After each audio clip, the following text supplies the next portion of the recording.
Police প্রশাসন আজ 11 তারিখের অনুমতিটা দিল না।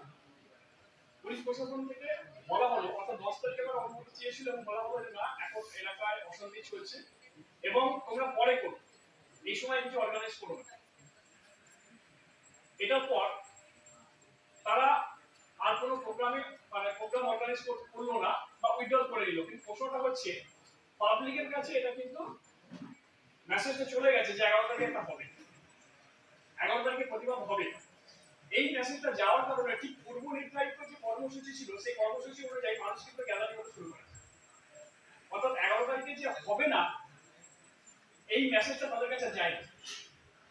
এই গ্যাদারিংটা হতে থাকে একইভাবে যে রুট ম্যাপ ছিল সেই রুট ম্যাপ অনুযায়ী, অর্থাৎ গঙ্গার ধার থেকে গঙ্গার ধার থেকে একদম নতুন রাম বাংলা পর্যন্ত মিছিল একটার পর একটা যেতে থাকে। প্রথম যে বড় মিছিল প্রায় 5 থেকে 7 হাজার একটা বড় মিছিল চলে যায়, তাতে কোনো সমস্যা নেই, শান্তিপূর্ণভাবে মিছিলটা এগিয়ে যায়। সেটা এগিয়ে যেতে যেতে একদম নতুন রাম বাংলা পৌঁছে যায় এবং এই মিছিলটা মোটামুটি আমরা ধরে নিতে পারি 2:30টা নাগাদ যাচ্ছে, ক্রস করছে। এই 2:30টা নাগাদ মিছিলে যাওয়ার পর ধাপে ধাপে আরেকটা মিছিল যায়, ওই 200-300 এরকম কিছু যুবক আছে, কিছু তরুণ আছে, তাদের একটা মিছিল চলে যায়। তৃতীয় যে মিছিলটা যাচ্ছে 50-60 জনের, সেই মিছিলের উপর অ্যাটাকটা হয়। এখন এই মিছিল থেকে অ্যাটাক না মিছিলের উপর অ্যাটাক, এইটা নিয়ে একটা দ্বন্দ্বের মধ্যে আমরা ছিলাম বা প্রত্যেকেই আছে যে কি ঘটনাটা ঘটেছে। অ্যাকচুয়ালি আমরা ফিল্ডে গিয়ে দেখলাম যে প্রথম যে আক্রমণ হয়েছে, সেই ব্যক্তি, তার বাড়ি হচ্ছে তিনপাকড়িয়া, তিনি একজন প্রাইমারি শিক্ষক। তিনি যাচ্ছিলেন সেই সময় ওই ধুলিয়ান বাজারের দিকে তার একটা ড্রেস করা প্রোগ্রাম ছিল, একটা আত্মীয় বিয়ের জন্য তিনি ড্রেস করতে গেছিলেন, সেখানে তিনি যাচ্ছিলেন। যাওয়ার পথে তিনি যখন 2:30টা নাগাদ তখন দেখছেন যে পুরাতন লালবাংলা একটা বড় মিছিল বেরিয়ে যাচ্ছে। তিনি মিছিলকে ক্রস করে মোটরসাইকেলে যাচ্ছিলেন গঙ্গার দিকে, ধুলিয়ান গঙ্গার ধারের দিকে। তিনি সেই দিকে যাচ্ছেন, দেখলেন মিছিল চলে গেল।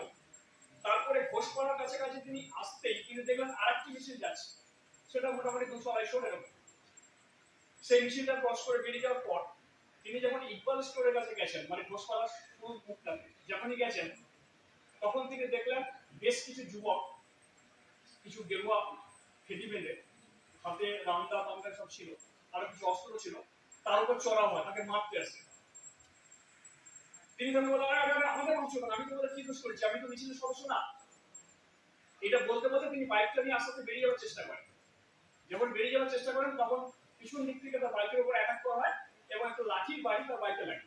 তিনি চলে আসেন, চলে আসার পর তিনি একটা ফোন করেন, জানান যে আমার এরকম আক্রমণ হয়েছে। তো সেই টাইম অনুযায়ী আমরা দেখলাম 2:36-এ ওনার উপর অ্যাটাকটা হয়। ওনার ফোনের যে কল হিস্ট্রি সেটা আমরা দেখলাম, 2:36-এ ওনার উপর ফার্স্ট অ্যাটাক হয়।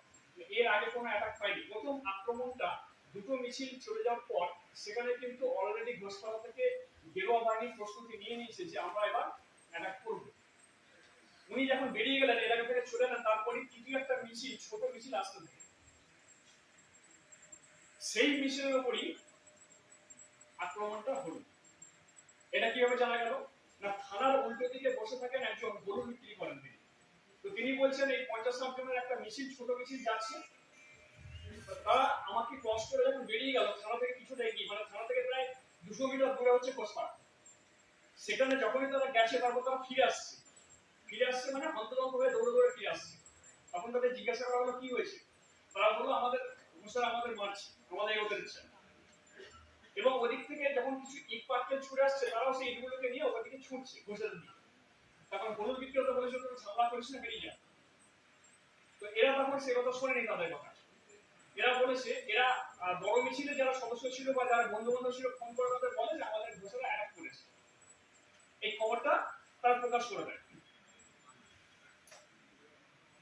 এই ঘটনা প্রকাশ করার পরই, এই খবরটা প্রকাশ হওয়ার পরই বড় মিছিলে যারা সদস্য ছিল তারা তখন ধেয়ে আসে এবং এইভাবে সমস্যাটা শুরু হয়ে যায়। এবং এর পর থেকেই পরবর্তী সমস্ত ঘটনাগুলো ঘটতে থাকে। অর্থাৎ শুক্রবার দিন দুই পক্ষের মধ্যে এইভাবে চলতে থাকে। চলতে থাকার পর যখন বড় মিছিলের সদস্যরা এখানে চলে আসে, তখন একটা বড় ঝামেলা তৈরি হয়ে যায়। লুটফুট থেকে আরম্ভ করে বেশ কিছু দোকান করা থেকে আরম্ভ করে সবকিছু হয়। ঘটনা সব থেকে বড় বিষয়টা হচ্ছে সন্ধ্যে 6টা নাগাদ 144 ধারা জারি হয়। 144 ধারা যখন জারি হলো, তখন একটা বিশেষ মানে পুলিশ ফোর্স এবং বিএসএফ বাহিনী অলরেডি এলাকায় মোতায়েন হয়ে গেছে, সেই সময় এই দাঙ্গাকারী যারা ছিল উভয় সম্প্রদায়ের মানুষকে তাড়িয়ে দেওয়া হলো এবং পুলিশ বিএসএফ নির্দিষ্ট কিছু জায়গাতে পজিশন নিল, 10টা করে গ্রুপ বিভিন্ন মোড়ে মারি গেল। এটা কোথায় না ঘোষপাড়ার মোড় এলাকায়। এই বিএসএফ পজিশন নেওয়ার পরে আশ্চর্য ঘটনাটা ঘটছে যে দেখা যাচ্ছে যে কয়েকজন গেরুয়া বাহিনী